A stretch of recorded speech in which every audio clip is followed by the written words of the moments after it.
Hi, welcome to the new series that Pune International Centre is launching. This would be the second session in this series. This series is called as PIC Conversations. The objective is through PIC Conversations, we engage with leading global experts of various domains, so that a leading global expert is able to interact with some of the PIC members on a given topic, and that interaction, either on a real time or in a recorded fashion, is shared with larger set of PIC members as well as people at large. While we'll continue to conduct the face-to-face interactions, that is the workshops, conferences, seminars, we hope that by leveraging the digital technology, we are able to deliver more from less for more, as Dr. Mashilkar, our president, would put it. That is, more content, more programs with less logistics for more and more people that it can reach. We hope you like the PIC Conversations platform and you engage with it. The first session was conducted with Mr. Sam Pitroda. The second session today would be conducted with Dr. Ejaz Ghani. Dr. Ghani is a lead economist in World Bank.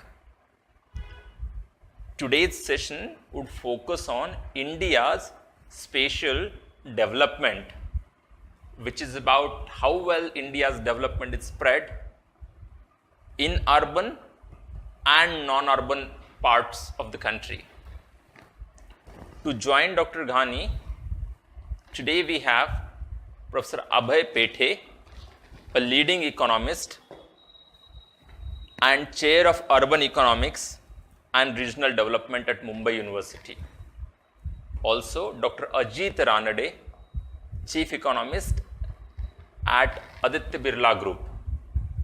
Also with me is Professor Amitav Malik, who is the chairperson of program committee at PIC, Padma Shri, and former member of National Security Advisory Board, and Mr. Amit Paranjpe, a thought leader in Pune who has been commenting on Pune's development over a long period of time. With all of these PIC members and our special guest, Dr. Ejaz Ghani, the lead economist at World Bank, today's focus is on urbanization and hence the topic of India's spatial development. So presenting you today, a panel discussion on India's spatial development. Thank you. Hi, welcome Dr. Ghani. That's Dr. Ranade, Dr. Pethe as you connected, and most of us all you met with. This is the second session that we have in PIC Conversations. The first one we did with Dr. Sam Pitroda. The objective is we are able to talk with global experts like yourselves, record the session, and many members of PIC and beyond are able to benefit from both your views as an address as well as interaction of other panelists who are present in Pune and Mumbai today. The subject or the topic of today's discussion is urbanization, in which we would specifically emphasize on India's spatial development. The format, if you agree, would be as follows. We'll have 25 minutes of your address, 20 to 25 minutes of your address, and the next 20 to 30 minutes of interactions in form of questions or comments from the other panelists that we have. I'm not going to take any more time. Just wanted to check with you if that's okay with you. So if that looks okay, Dr. Ghani, we could begin when you think appropriate. Thank you. A big thank you to Vijay Kelkar and Prashant for approaching me. I was thrilled when I got the invitation. We did discuss what should be the theme for today's discussion. The broad topic was urbanization, but there are so many different aspects to it, and I thought it may be good to start with giving a context of spatial development, which doesn't distinguish between, which actually is inclusive both of megacities and medium-sized cities, rural and urban, manufacturing and services, paints a big stroke and context. And then the future sessions could focus on specific themes such as what makes cities competitive, why do entrepreneurs locate in some cities and not in others, what is the role of physical and human infrastructure, how does one address the climate change and energy efficiency agenda, what will urbanization look like in 2030? So there are too many themes on urbanization, and nice to have a broader contextual setup. And I chose spatial development because it's a nice way to see how the broad trends in India's urbanization and spatial trends have developed. And the goal is also to compare India's spatial development with what's happening in China and in US and draw some lessons. So if you don't mind, I'm going to try and read paper that I had already circulated. I may get boring. Instead of being persuasive, I'm going to be reading gently. So let me start.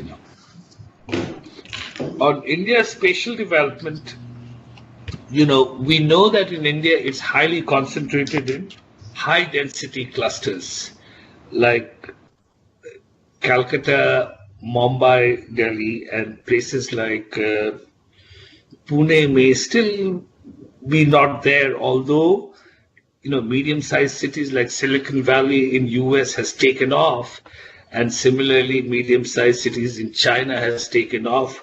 But Pune is yet to take off in India. That's very unusual when we compare India with China and US. We do show in the paper that India's spatial development is in contrast with the United States, where in the last decade, services have tended to grow fastest in medium density locations such as Silicon Valley. India's experience is not common to all fast-growing developing economies. The spatial growth pattern of China looks more similar to that of US than that of India. Our findings suggest that certain frictions are keeping the medium density places in India from growing faster. In this presentation, I'm going to focus on the geographic distribution of economic activity in India, ask the question, why is India different than China and US? We will compare, manufacturing versus services growth. Both industries are growing rapidly, but they are taking different paths. But India is also taking a different path, both in manufacturing and services compared to China and US. And we'll also ask what is holding back the growth in medium-sized cities, including Pune. And finally, what can policymakers do? And what are the future patterns likely to be? So there's a long list of questions, and I'm going to keep it fast and quick. And I'm going to read, if you don't mind, from this paper. In the last 2 decades, the Indian economy has been growing at unprecedented rates. But that development has led to widening spatial disparities. While some cities such as Delhi and Mumbai have world-class companies and real estate development, many other places remain mired in stagnation. Rising geographic and spatial disparities are not specific to India. They are common to the development experience of many countries. As the World Bank in its World Development Report has shown that growth is often accompanied by increasing spatial concentration of economic activity. In China, for example, The coastal provinces have attracted the lion's share of the country's economic growth. And much of Brazil's economic activity is also concentrated in the metropolitan areas of Sao Paulo and Rio de Janeiro. But policymakers tend to frown on the uneven distribution of economic activity and are keen on promoting policies aimed at reducing such spatial disparities, be it between megacities and medium-sized cities or lagging and leading regions. Given the huge congestion in cities such as Mumbai, Delhi, and Calcutta, this seems to be a reasonable policy concern in the context of India. However, those cities also benefit from important knowledge spillovers and agglomeration economies, so there's a need to analyze the trade-offs between the costs and benefits of economic density, such as between congestion and benefits of agglomeration, to reach policy conclusions about what will be most useful for India. Compared to other countries at similar levels of development, India's growth stems disproportionately from its expanding service sector. When focusing on the geographic distribution of economic activity, this difference is relevant. Evidence from the US and Europe suggests that manufacturing and services industries behave very differently. In both the US and Europe, manufacturing is becoming more equally spread across space, whereas the service sector is increasingly concentrated in medium-sized locations. Pune would be one of them. In those intermediate places, agglomeration economies dominate congestion forces, making them attractive locations for service industries to grow and expand. So Pune is not only attractive for retired generals and military people, it may be a very attractive place for budding IT technology industries too. The opposing patterns to the impact of ICT on both sectors has been examined in detail. It has been argued that the diffusion of general-purpose technologies such as ICT leads to knowledge spillovers that are enhanced by spatial concentration and the emergence of clusters of economic activity. In recent decades, we have seen the phenomenon unfold in services as ICT is disproportionately benefiting that sector. But that we have shown that something similar also occurred in manufacturing some time back, which was profoundly impacted by the introduction of electrification at the beginning of the 20th century. A first question then is whether India exhibits the same distinction between manufacturing and services. Although services are clearly benefiting from ICT, so that we would expect to observe a tendency towards spatial concentration in India, it is less clear how manufacturing may behave in the country. Manufacturing is now dispersing spatially in the US, but this is fairly a recent phenomenon post-World War II. Given that manufacturing in India is not as mature a sector as in the US, the tendency towards dispersion might very well be weaker. It's not so weak. In other papers, we have shown that manufacturing sector is actually de-urbanizing, moving out from mega cities to smaller cities in search of lower land costs to remain competitive. A second question to ask is whether the trade-off between agglomeration economies and congestion costs in India is similar to that of US and China or different.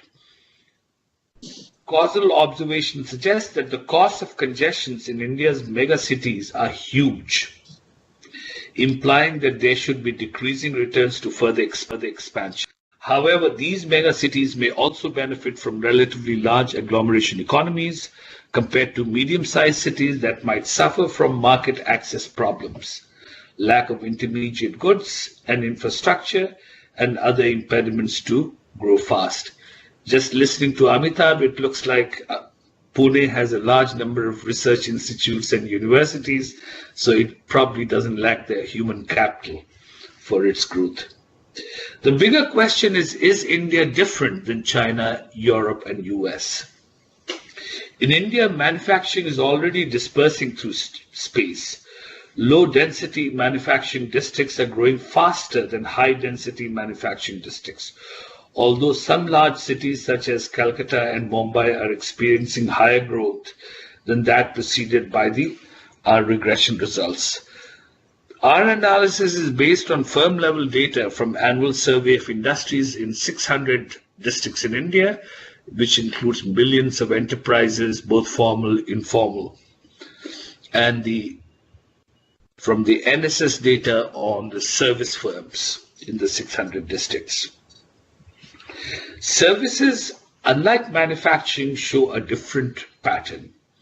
Although low and medium service locations exhibit spatial dispersion, for the high-density service locations, we observe increasing concentration.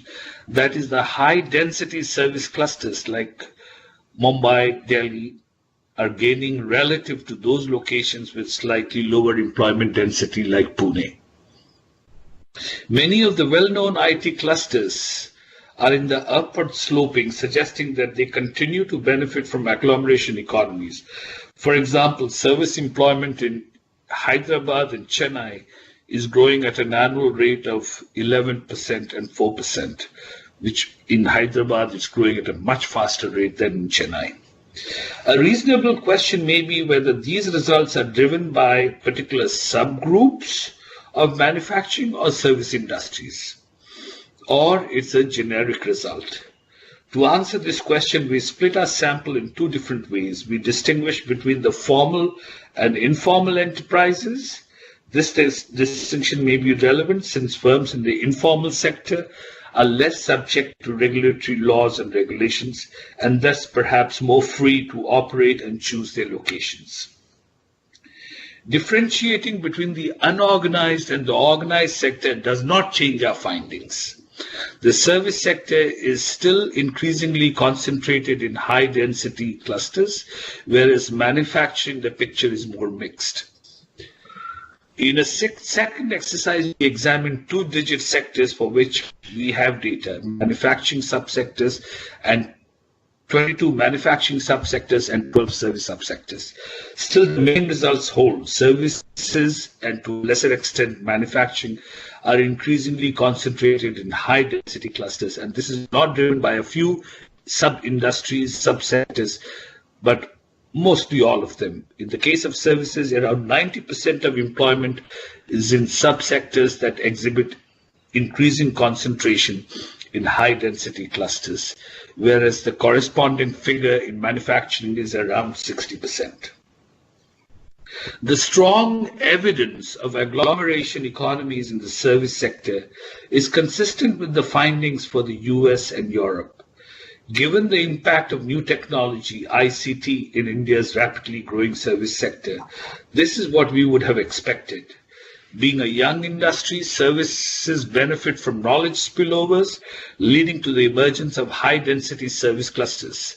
In contrast, the evidence for such knowledge spillovers and agglomeration economies in manufacturing is weaker than in services, and it disperses. This suggests that manufacturing in India is not, but it's not dispersing as rapidly, the manufacturing is not dispersing as rapidly in India as it has done in China and US. This suggests that manufacturing in India is not as mature as in US and Europe. We want to do a comparison of services in India with China and US. Is India following a similar spatial development pattern, or is it very different than China and US? Although the service sector in India shows some similarities with the service sectors in the US, both exhibit agglomeration economies, there are also some big differences. In the US, agglomeration economies in service dominate for medium density locations, whereas in India, agglomeration economies dominate in high density locations. Agglomeration economies in the US service sector peak at a density of between 50 and 150 employees per square kilometer.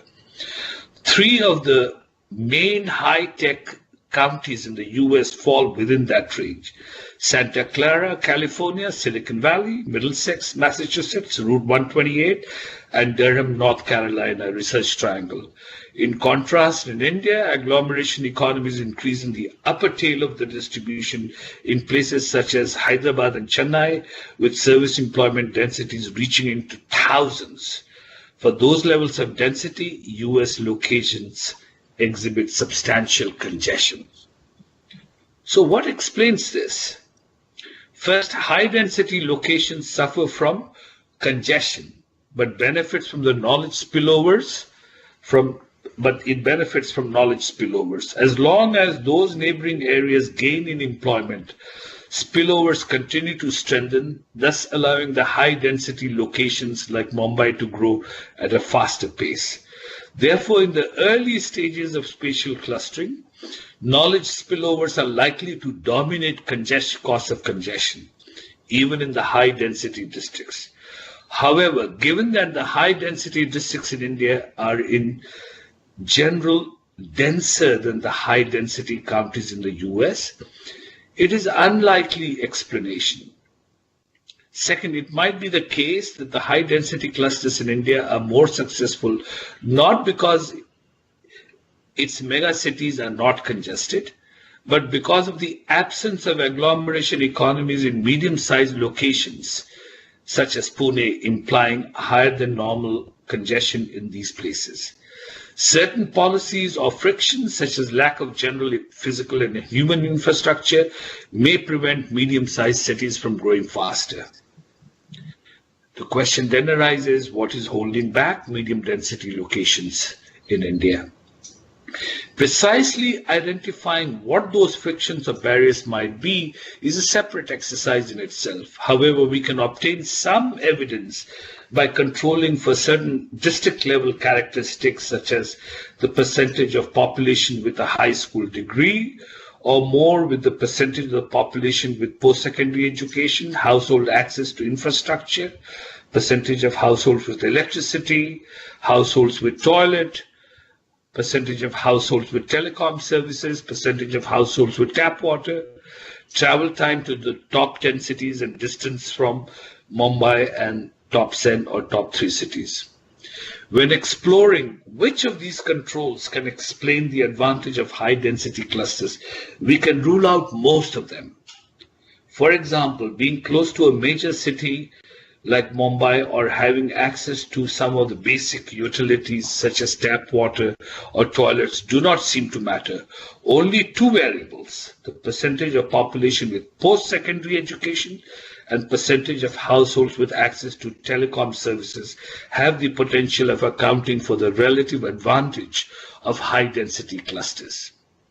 Once we control for these two variables, there is no longer evidence of high-density service clusters growing particularly fast. In other words, if Pune had the same percentage of population with post-secondary education, or if its household has equal access to telecom services, then high-density clusters places like Mumbai would lose their attractiveness. If part of the worst performers of India's medium-density location is their deficient local infrastructure, it may be useful to compare India's experience not just to that of US, but also to that of other large economies like China. Our analysis shows that China looks very different from India. Once a threshold of around 150 employees per square kilometer is reached, agglomeration economies start declining in India, whereas the opposite happens in China.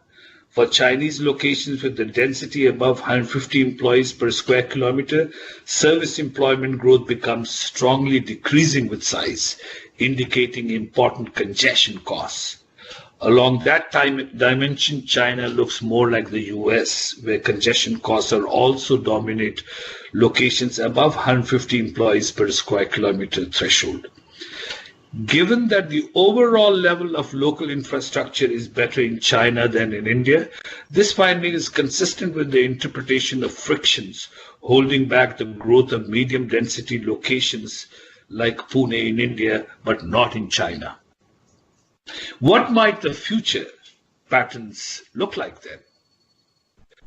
We compute the counterfactual employment growth of Indian districts if the relationship between the density and growth, where once we examine the US, two features stand out. But before I tell you the two features, if India's job growth has to pick up, it will take place in the medium-sized cities like Pune and very unlikely in mega cities like Mumbai, Delhi. So India policymakers will need to shift the focus towards medium-sized cities if they want to accelerate job growth.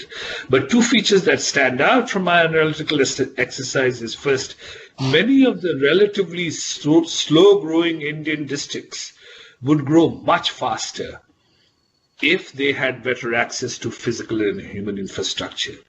These correspond to medium density places, similar in density to places such as Silicon Valley. As mentioned before, with few exceptions, these districts in India do not seem to be able to take advantage of the service ICT revolution. Second, if India had the same scale dependence in growth rates as the US, different areas of the country would benefit from growth in service sector. Growth would be more concentrated in the coastal regions, especially in southern states such as Tamil Nadu and Kerala, as well as in northern states such as West Bengal, Bihar, which is my state, and Uttar Pradesh. Of the well-known IT clusters in India, the medium density places such as Ahmedabad, Pune, and especially Bangalore have high growth rates in the counterfactual, whereas the high density places such as Chennai and Bombay do not. So the future for Pune is extremely bright compared to the megacities. So what are the conclusions? These findings pose a potential policy dilemma for the policymakers. Should India focus the development of urban infrastructure and in general facilitate the location of employment in industries in its large cities in order to still exploit the agglomeration economies? Or should the policymakers develop infrastructure in medium density locations like Pune in order to remove some of the impediments of growth present in these areas? The evidence of agglomeration in the US service sector is in locations with density of employment below 150 employees per square kilometer, while in India, the evidence of agglomeration is found in locations with densities above this threshold. If we take the US as the efficient benchmark, then 150 employees per square kilometer is the ideal density to take advantage of the agglomeration economies. In India, however, these medium density locations are the worst places. This suggests that the costs of congestion in India are much smaller than in the US, or the agglomeration forces are much larger in India than in the US, or there are some friction policies and a general lack of physical and human infrastructure in medium density cities that prevent them from growing faster, therefore favoring concentration in megacities. It is not obvious to us why Indian individuals should dislike congestion less than Americans, or Indians should benefit more than Americans from agglomeration economies. These forces seem to be more technological and universal and global. Therefore, the likely culprits are restrictions to economic growth in medium density cities. We find some suggestive evidence that two such barriers and frictions in medium density locations may be the small share of highly educated people and the deficient local physical infrastructure, in particular poor access to telecom services, access to transport, access to electricity. The findings for China, an emerging economy that has suffered less from lack of infrastructure, support this interpretation. Similar to the US, congestion in the Chinese service sector is strong in locations with high employment density. Why is India's spatial development so different when compared with China and the US? What is preventing medium density locations like Pune in India from growing and taking advantage of agglomeration forces? Why is their evolution relative to low and high density areas so different from that in US and China? Future research should focus on further identifying what those barriers to growth in medium density locations are. I will end with these questions. We don't have the answers, but we have a huge research agenda in front of us. Thank you very much. Thank you so much, Dr. Ghani.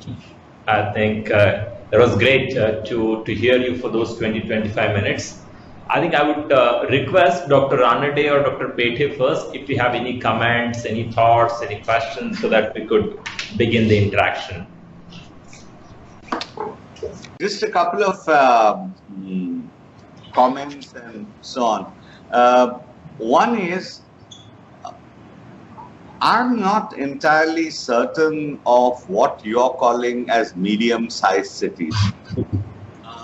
Because calling Pune a medium-sized city, it's a large city from my perspective.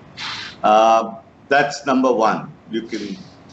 India is a country which has a missing local public finance. Cities in India, compared to China as well as certainly the US, are completely underserved when it comes to the basic amenities and services.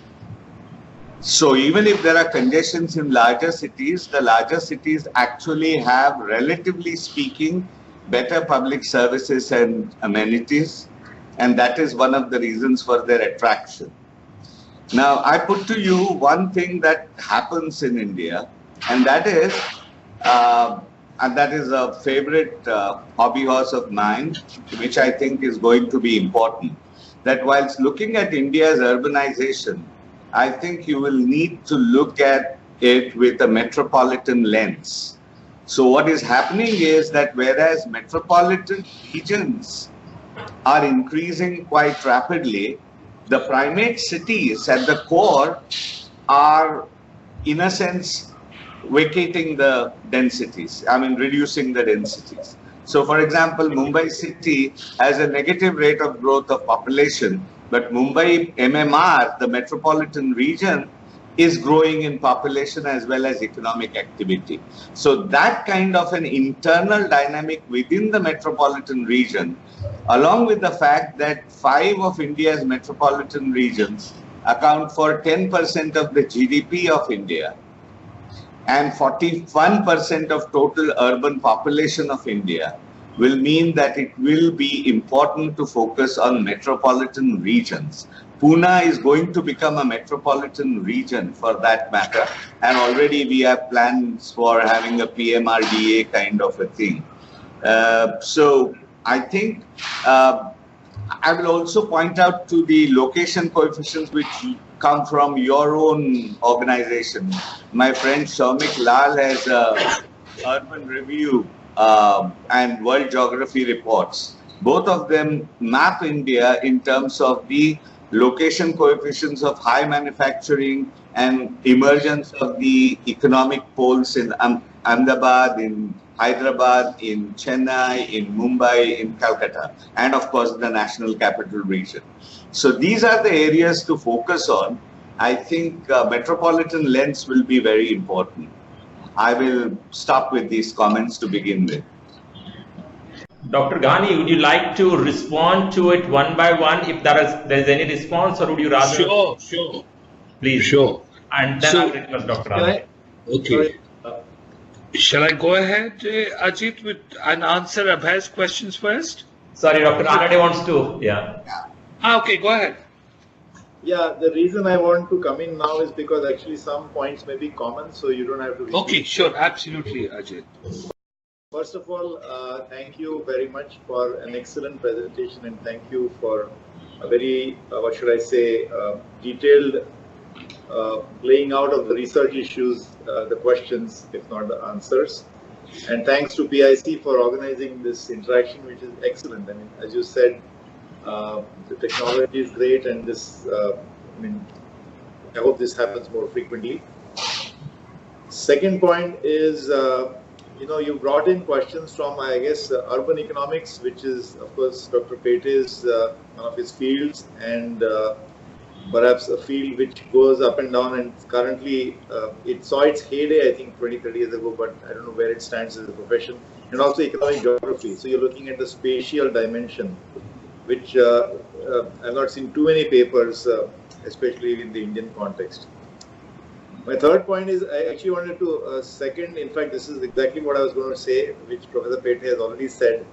2 or 3 things. One is, there's no way we can call Pune a medium-sized city, and my friend sitting there in Pune would agree. I think the population is something like 8 million, Prashant, now? Yeah, it depends on what you measure. Yeah. PMRD. The city, the PMRD of the district, and that's my main question I'm going to come to. So, it's a pretty, it may not be counted as the 6 major metros of India. Probably it is. District is more than 10 million. It's no longer a small, medium-sized city. And so you might want to look at how you classify large and medium cities in India.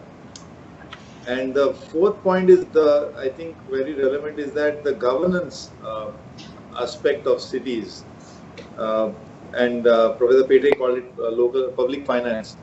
Actually, you see in China, the mayor of the city is, especially large cities, is extremely empowered. In fact, many of China's presidents and premiers have been former mayors of cities like Shanghai and even now maybe Shenzhen. Whereas in India, even people who live in the city probably don't know the name of their mayor.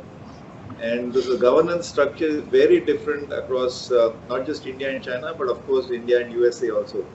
And that affects urban infrastructure, provision of public goods, which is one of the determinants of agglomeration economies and congestion. And I think it's a very crucial variable, the governance of cities, the governance of urban areas. My fifth point is, I hope, apart from US and China, if you could have a look at the degree of agglomeration in, say, countries like Korea, South Korea, where I believe almost 80% of the population lives in Seoul metropolitan area. I may be wrong, but it's a very large percentage. Brazil, you mentioned in your initial comments. South Africa, even Japan. I don't know what percentage of the population lives in the metropolitan area of Tokyo. So, by comparison, actually, India's spatial agglomeration is lower. In fact, India's rate of urbanization itself is far behind many of the large peer countries. I think it's at 30%. Whereas the world as a whole crossed a big landmark, I think 2 or 3 years ago, where more than 50% of the world is now urbanized. But in India, rate of urbanization is low. Of course, it is subject to definitions of urbanization, because if you use the census definition of urbanization, you get a different cost classification. Whereas if you just look at definition based on basic amenities, you might get a different definition. For example, in the state of Kerala in India, much of the state is classified as rural. But if you actually took a drive down from the north to south of the state, you'll see a contiguous of locations which look pretty urban to me, at least in terms of amenities. So and actually Kerala is a good example where degree of agglomeration is much lower, and service industry seems to be well spread out. So somehow that state seems to be less amenable, or is responding less to what you said, is that agglomeration is higher where the services dominates. My last point is, and we can come back to the discussion, is about labor mobility. That of course in the US you do have complete mobility, but in China you don't have unlimited and unrestricted labor mobility. So your agglomeration economies, how much they get affected by regulatory restrictions on labor mobility, is something to also consider. So I'll stop here and maybe come back later. Thank you. Before we go to Pune, can I just jet in for just half a minute? Sure, please. Bombay is still bigger, so yeah, go ahead, sir. Yeah. So just two things. Dr. Ghani, how would you react if I were to say that, I would modify your proposition and say that medium-sized cities, even from the Indian perspective in relative terms, would be the future and in fact are the growth centers now for both manufacturing and so on, provided they are in reasonable close proximity to primate cities. So I'm coming back to the old metropolitan sense, and this is, according to me, actually driven by policy push because of the newer sensibilities of climate change and so on. So Mumbai city has a industrial policy which does not allow any industrialization in Mumbai, plus the market forces of reality pricing have priced out the industrial ROIs. So they are perforce going out of it, but remaining within the periphery of metropolitan region. Thank you. Thank you so much, Dr. Pethe. That was very, very helpful. Amit, if you have a quick point, you could mention, and then we'll go back. Okay. Yeah, hi, this is Amit Paranspe from Pune International Centre. I just had a similar comment to what Dr. Ranade and Dr. Pethe have mentioned, and that goes back to the definition of what is a medium-sized city and the district-specific data. I think here's a slight disconnect. I just looked up the areas of the top 5-6 cities in India, and if I look at Mumbai district, it's 446 square kilometers. Chennai is 178, Kolkata is 205, Hyderabad is 217, Bangalore, a bigger one, is 2000, Delhi is 1400, and guess what is Pune? Pune is 15,000. So it all depends on the definition of our district. So again, that's not an apples to apples comparison, because for the big metros, what we are calling a district is basically the municipal corporation area plus a little bit more area maybe. Whereas in Pune, the municipal corporation area is less than 5% of the district. Even the PMRDA, which is when it's going to be defined, or today it's defined, that area will still be, I think, less than a third of the district area, or actually fourth of the, not less, more like a fifth of the district area. So then that will come to somewhat similar to, say, Bangalore, which is 2,196 square kilometers. I quickly compared Santa Clara and Dallas as well, where I lived for many years.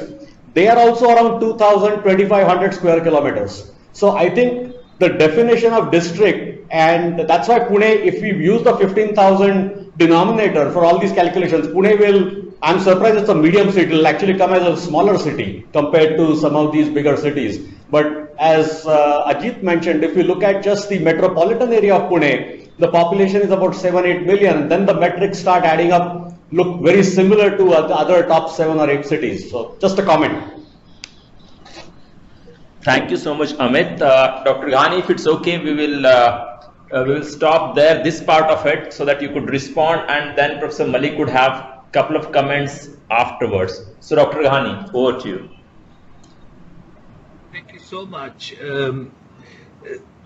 Abhay, Ajit and Amit, these were excellent comments, and this is defines great agenda for future research.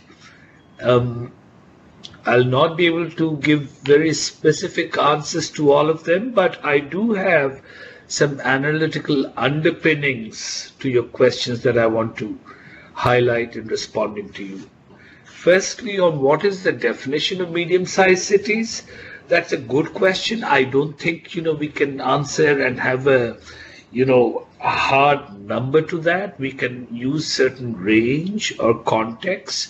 We do know that, there are some mega cities like Mumbai, Delhi, Calcutta, and then there are the other cities which we call medium-sized cities, which are much smaller than the mega cities. So we can either have employment density to be used to define this, or we could use other indicators, which we try out in the paper. And, one has to be flexible in this. India has a big population, and, when we choose the medium-sized city definition, that should be chosen carefully. But the definition of medium-sized cities does not negate the key observations and trends being observed in India. What might they be? First is, the whole, public finance and governance agenda. That most of the cities don't have local mayors, they do not have political representation, they don't have a voice. It's still controlled by either the central ministries or the chief ministers, and the room for a new mayor to come up is very limited politically. But we do know that decentralization has to move, India's decentralization has to move on three fronts: administrative decentralization, political decentralization, and financial decentralization. This is not just an academic question. The key concerns from here should be passed on to N.K. Singh and the 15th Finance Commission, that when they actually decide what criteria to be used and how much should be going to medium-sized versus mega cities, this issue is not yet been discussed. Perhaps it could be highlighted to them, its importance, and certain weight should be given to the size of the cities in defining what amount of public finance will go. Why is this important? We know that there is huge job problem in India. You yourself have said that the number of industrial jobs in Mumbai is not increasing, it's decreasing. And the government should be worried, and it knows that the new growth driver, the new job driver is somewhere else, where frictions are holding it back. So 15th Finance Commission should do something. Why should they listen? That's where Ajit's and entrepreneurs and big conglomerates will play a role. We know from our work that industries are moving out from Mumbai and Delhi and moving to smaller places, medium-sized cities, looking for cheaper land to remain competitive. Just like the industries moved out from the US to developing world, it's now moving out from mega cities to medium-sized cities. But the pace at which is happening is being constrained by weak physical and human infrastructure, which is also holding back growth. The puzzle you raised about, there may be deindustrialization in Mumbai, but the population of Mumbai still seems to be growing. How do we resolve this puzzle? You had raised this question. I mean, we have to look at the dynamics of entrepreneurship. Large organized manufacturing enterprises like Birla, Tata's, their industries are moving out from mega cities to smaller cities in search of lower land costs for the industries to remain competitive. But the informal entrepreneurs, what Mr. Modi ji calls Pakoda Wala, from UP, Bihar, are still moving into Mumbai, Delhi in search of Bijli, road, and I can do business. So they're exploding. So these movements are happening in different ways. I mean, the large enterprises, especially in the manufacturing sector, are moving out, but they're moving out at a slower pace than in China and US. But the informal, smaller enterprises are moving in to look for better infrastructure because there is no infrastructure in UP, Bihar, and other places. Your question about, the World Bank report and Shamik Lal, this doesn't fit well with the 3D agenda. It doesn't fit well. The World Bank report talked about the beauty of density, distance, and division, meaning that only metropolitan cities grow. That's not the reality. I think, the reality is very different. The reality is that the India's structural transformation is happening. There'll be huge urbanization that will happen. Almost 500 million more people will move into cities over the next 20 years. We cannot ignore that. So I would leave aside, that metropolitan is the magic formula for the future for India is misplaced. It's neither politically, nor economically, nor financially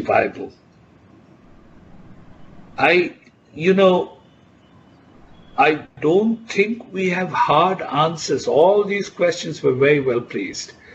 What we need is more of these sessions on each of these individual topics to do a deeper dive so that we can, draw some more useful lessons.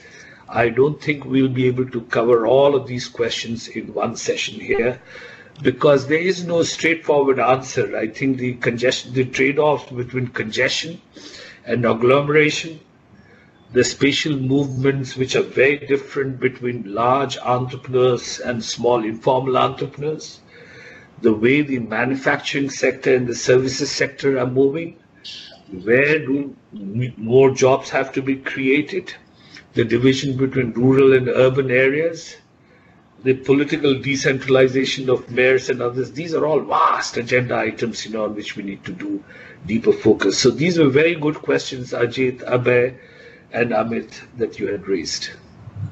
Thank you. Thank you, Dr. Ghani. I think Professor Malik, if you have any quick comments, if you could take, and then we'll go around again and check how we do. Yeah, thank you, Dr. Ghani. That was very interesting hearing about it. I got lucky with the traffic, so we had a few exchange of words in the beginning. But after hearing everything, what I feel like pointing out is that if we are looking at the special development features of a city like Pune or any other medium-sized city in India or anywhere, there is one thing that really has not caught the attention of many planners, and that is the huge energy transition that is underway. So, if we are looking at the renewable content in the business of development going up significantly in the next 5 to 7 years, then we have to look at the different model where there will be more decentralized energy supply, which will be more competitive economically from the grid supply, and that would draw in far more inorganized or unorganized labor rather than the organized sector that we are talking about today. So I think we are going through a very churning time, differentiating time where the energy and the cost of energy, access to energy, and of course the SDG 11, that is the development goals of the UN, I think they are also going to be driving factors.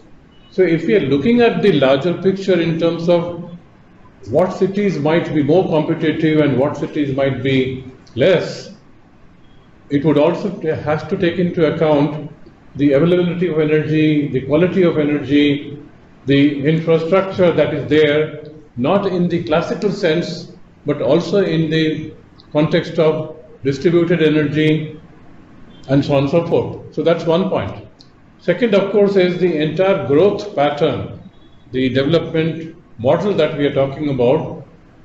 We are still holding on to the older philosophies that growth can be unending and it could keep on going. Whereas of course, I am not an economist, but I can see that this unending growth, that model has to change. Somewhere the growth philosophy itself will have to accept that given the concerns of the climate change and other parameters, we'll have to look at a different kind of a growth pattern.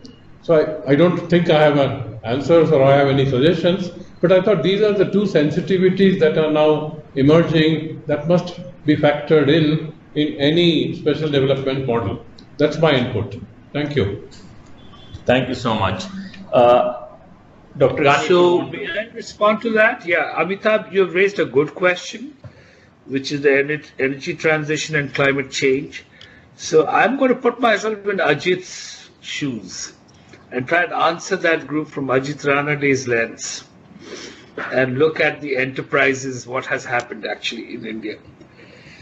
Most of the large manufacturing industrial conglomerates in India, Birla, Tatas and others, have already moved out from mega cities. They moved into medium-sized cities.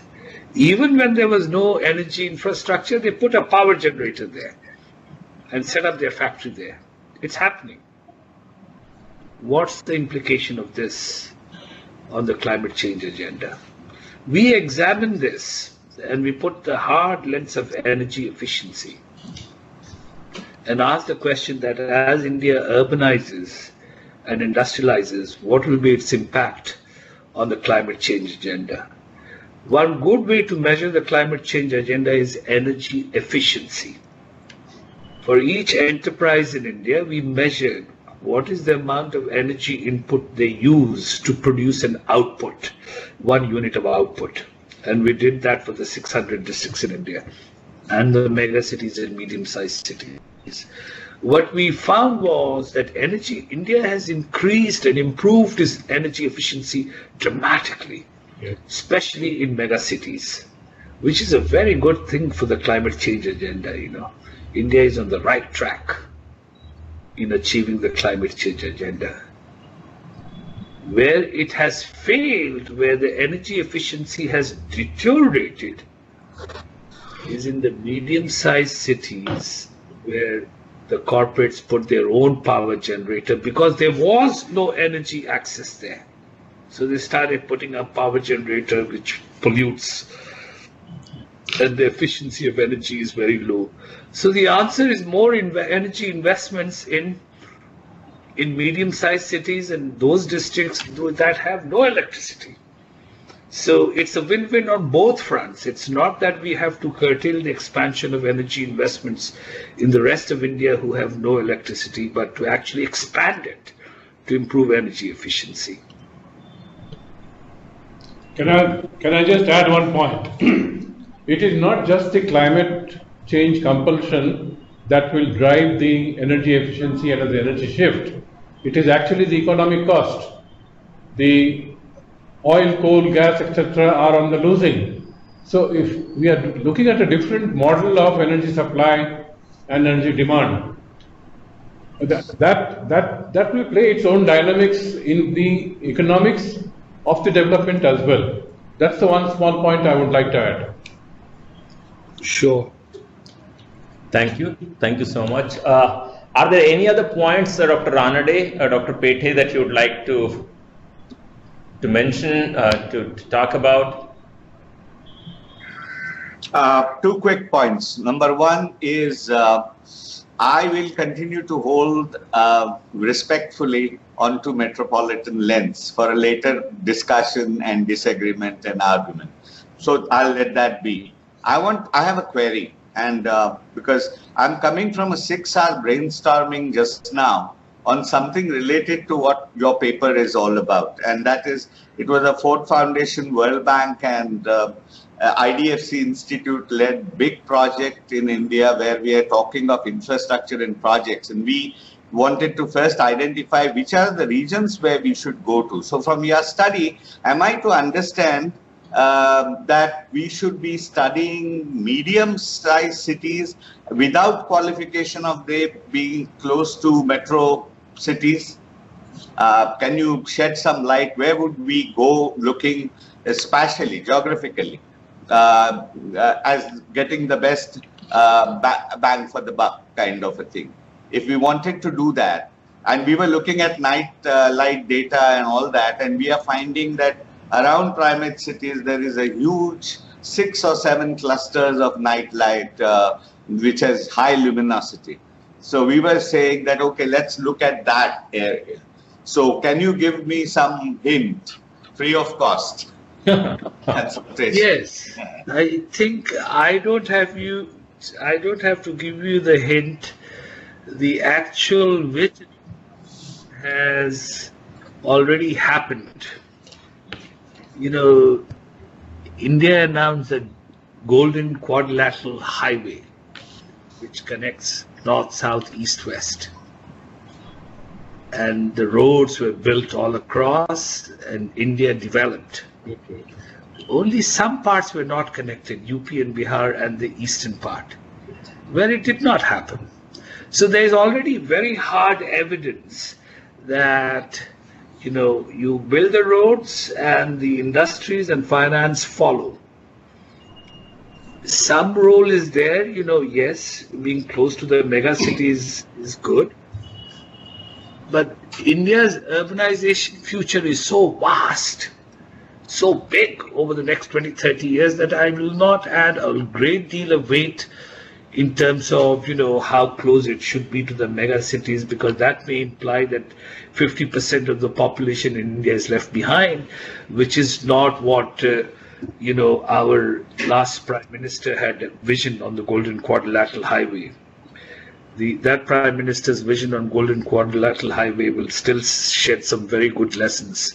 Even though it's 20, 30 years old, still applies even now more strongly. Thank you so much. Thank you. Dr. Ranade, is there any point that you want to mention before I move to others?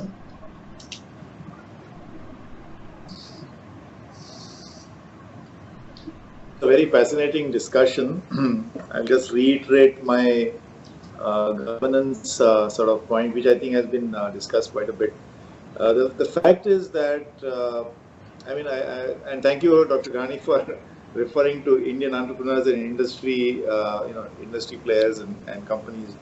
It's true that a lot of investments, especially of large corporates, does not happen in cities, obviously, because large projects come up in distant locations, and we are in sectors like metals and textiles and chemicals, cement, and by almost by definition, these things are in remote places. And there we have to set up infrastructure, including local roadways, water connection, electricity, and often provide schools and clinics and hospitals for the workers, their families, and often to the surrounding communities. So that's a story you are quite familiar with. And this governance thing, I think we cannot study this phenomenon you can't study in isolation. You cannot study without referring to what the governance structure is. And one last point is on building of infrastructure. So since you kept on referring to US and China and India, and I'm sure you didn't mean to, it's just because of lack of time. There's a very different way public goods and infrastructure have been financed in these three countries. And I believe that agglomeration is largely influenced by the availability of infrastructure and public goods.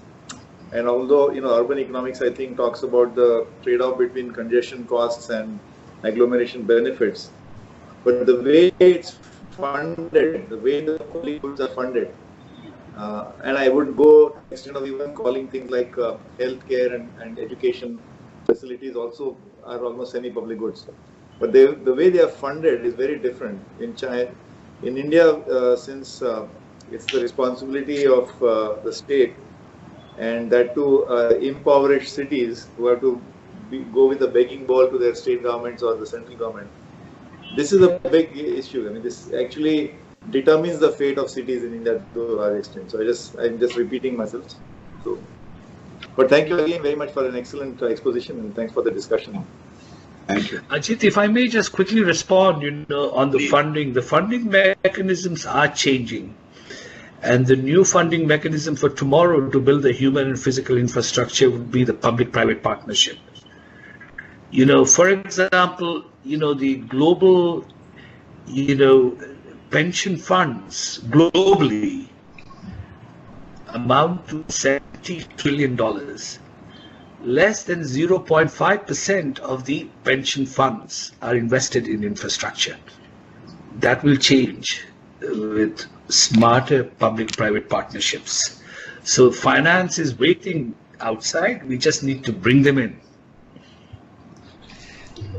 Yeah, Amit, you have a quick point before we...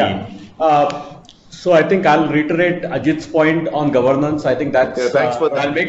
I'll make a Pune specific reference to that. I think all the cities that you mentioned, Pune loses out the most because the top 6-7 cities you mentioned, Pune is the only one that's not a capital city. So from a development standpoint, that makes a difference. And from a financing standpoint, Pune did take the lead a few months back to being the first city in India to raise a bonds issue for local financing, for the local municipality financing. So that's a model that, again, Pune has taken the lead on that, and other municipal corporations are following that now. Ahmedabad and I think Indore is also following that. Just one last point, since we talked about energy and other electricity and other constraints to infrastructure, specifically for India, I think water is going to be a big problem. 3 or 4 of the mega cities that you mentioned in India are already stuck because of that. So I think more than anything else, I think water is going to dictate which cities can scale up and which can't. Sure. Dr. Ghani, if there is any last word, we'll take that before I propose my vote of thanks. Agreed. Okay, thank you. I think I must thank Dr. Ghani for taking time out and really encouraging us because apart from the wonderful discussion that happened, it also gives us a lot of confidence that we can make this kind of a format work for the interaction that we did and taking this forward and communicating it to our other members. It's very much for the first time we did this, you in Washington DC, Dr. Ranade and Dr. Pete in Mumbai, and us people here in Pune. So thank you so much. I must also thank all of our members, Dr. Ranade, Dr. Pete, Professor Malik, Amit, Hitendra, other colleagues here around the table. Thank you so much once again. As all good things come to end, it's 60 minutes and we would conclude this program as well.